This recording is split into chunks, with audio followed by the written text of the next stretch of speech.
Okay, thank you for that introduction.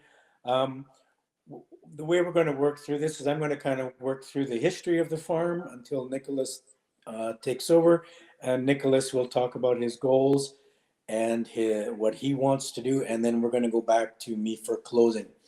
So the farm was my grand. We're going to follow the paternal grandfather side because that's just the way it happened. There's no misogyny implicated here. But my grandfather immigrated here in the early 1900s, and they started farming in 1912. And the St. Claude area is a very light soil area. It is a lot of the land here is difficult to farm and is very sensitive. So we have to remember that this is around the time of World War One, and this was a transition from horses to tractors. And so the best way for these people to farm was to work the land very heavily and introduce oxygen into the soil, and to release the carbon form into a form that was available to the plants. Worked very well, except for the fact that you're depleting your carbon bank. So from 1912 to the end of the 1920s, this is what they were doing, and over time started depleting the soil very, very much. By the 1930s, you were looking into our first severe drought that we've gone through while we were settled here, and we went through 10 years of severe drought. The land was blowing, they couldn't hold it down, and so they started growing forages, or basically leaving the land go back to native grasses and grazing cattle because it was the only profitable thing that they could do. It did start a dairy industry in our area, and this is the dairy industry that my mom and dad came into in the 1950s. But by the early 60s, the land was completely, um, you know, I won't call it ruined, but it was depleted, and it was no longer growing anything. They were no longer able to grow crops, and they were no longer able to sustain themselves. But they were able to get into dairy, and when they did get into dairy, they started introducing forages into their rotation, which we've kept doing ever since. In the 1970s, we were taught how to rotationally graze, how to use perennials and multi-species plants, and started rehabilitating the soil. By the time the 70s were done, we had gone through the 1960s droughts. The use of chemicals like DDT and all these other pesticides we're using had really decimated the animal and insect populations. And we started seeing really strange waves of gophers, and then rabbits, and then all kinds of species that become, kind of not balanced because the world is out of whack. By the 1990s, we introduced some of the what we learned in school, and we went to targeted manure, targeted crop rotations, and minimal disturbance, and have been using that until Nicholas has come into it. We don't have a lot of numbers, but we know anecdotally that we're getting much better crops and much better resiliencies. And so as we move into our new system, which is where Nicholas will explain to you and his future, we will be able to discuss where we go from there with LEAP. Nicolas, I'm going to pass it on to you now. Yeah, for sure. Yeah, so I'm Nicolas Philippot. I'm the fourth generation on the family farm. And like Alain was saying, like Dad was saying, we've come a long way since the days of old, right? Since horses and buggies, and it's kind of, we understand now a better way to treat our soil and treat our land. So as of 2021, we once we kind of got a grip on the new system and the new cows with voluntary milking and kind of better cow comfort and happier cows, we were actually able to surpass our efficiencies of the old barn style. So we're now creating more milk per cow than we used to, which is nice, smaller carbon footprint and all that as well, right? Um, as we strive for better and better with the operation and with our farm, we were looking for new innovations, new information, and new things towards approaching those goals and kind of getting better at what we do.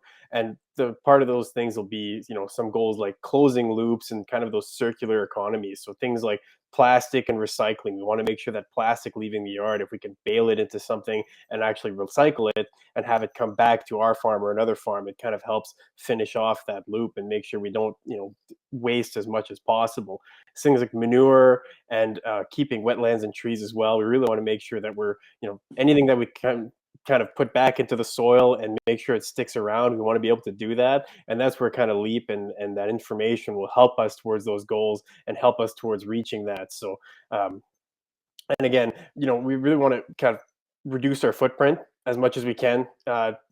Dairy farmers net zero by 2050. We really want to reach that, and using information will really help us get us there. So that's what we're hoping to achieve with this program. And then moving towards those goals some more as well. We want to be able to make sure that the land that does produces as much as we possibly can get it to produce, and leave things like wetlands and trees alone, and not have to try and maximize our crop output as much as we can using the using the land we already have. And then we need to remember we're not the only ones that are drawing from the land. There's a lot of other critters and things that live around and use the land that we use as well. So we want to make sure we're not overstepping our bounds and taking some stuff that we shouldn't be taking from things like bugs that you're probably seeing on the screen now, and little things we find in the field, right? There's all kinds of things that live out there, so we want to make sure we're not encroaching on those ecosystems and make sure everything lives in harmony. Targeting weak points as well is going to be a big part of that. Make sure we're actually kind of narrowing down our efforts and making sure, like for us, we're separating our manure, which means we have a liquid and a solid. And because we can take the solids or take the liquids and actually apply them according to what the soil needs. So the fibers in the solids will be able to, apply more organic matter and incorporate it as quickly as we can. We've gone to a more kind of timed incorporation. So we're really trying to take what we can get in the soil and working it in almost immediately, so we're not losing too much on what we've actually applied, and less evaporation, more incorporation, and more retention in the soil. So all those things kind of help towards that production goal, and then really getting those numbers back and kind of proving that what we're doing is working, and not just anecdotal evidence, but actual factual numbers and hard proof that we're helping things, and we're able to push forward kind of our production and our efficiencies, and that we're really kind of minimizing the effect we have on the ecosystems around us. And then kind of getting the numbers and the data is really the vital point of all this. It really makes our effort count. It allows us to measure the progress and proves our efforts are making an impact. And we really need to get all the kind of the puzzle pieces together, right? So if we kind of put in our work, make sure we target where we lack, we make sure we're preserving what we can preserve, not overstep our bounds, then we kind of create that kind of the puzzle, right? And what LEAP becomes is really the table on which the puzzle is built, because it's the foundation of everything we do. We don't have any anecdotal proof or anything we can really take and use unless LEAP is there to help us kind of put it all together. So that's where that, everything you guys do, everything that happens, everything you guys are kind of monitoring, it all helps to kind of push it forward, and it helps us with getting that kind of incentive to keep working at it, because it shows it's working and it shows we're doing something good. So to help us incentivize and to help other farmers incentivize, that's really where we rely on you guys to kind of collect that data. So that I'll pass it back to you and kind of explain how that kind of works with our goals with dairy farmers as well. Thanks, Nicolas. So putting all the pieces of the farm together can be quite a challenge. We start with a set of goals and quickly realize that the economics and cash flow will ultimately decide how we operate our farms. The beneficial practices that eventually bring higher returns will be adopted. You can't be green if you're operating in the red.